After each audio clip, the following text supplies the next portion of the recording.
I now give the floor to the distinguished representative of Advocates for Human Rights. Madam President, the Advocates for Human Rights welcomes the oral update of the Commission of Inquiry on Burundi. Since April 2015, the human rights crisis in Burundi has escalated in both its extent and brutality. Reports of media restriction, voter suppression, and arbitrary arrests and beatings of opposition members during the recent 2020 elections show little change to the situation.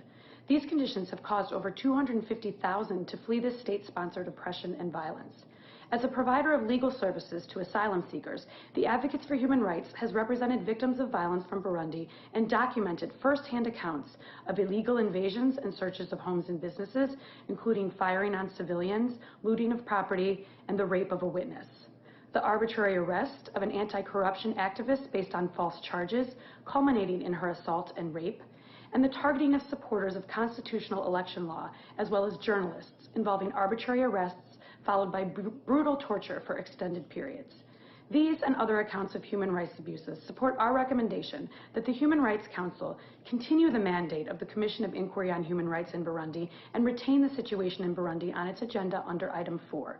Request that the Security Council impose sanctions against individuals responsible for both gross systemic human rights violations as well as the obstruction of UN mechanisms to document violations, and encourage effective justice mechanisms to ensure that individuals responsible for these abuses are held accountable. Thank you.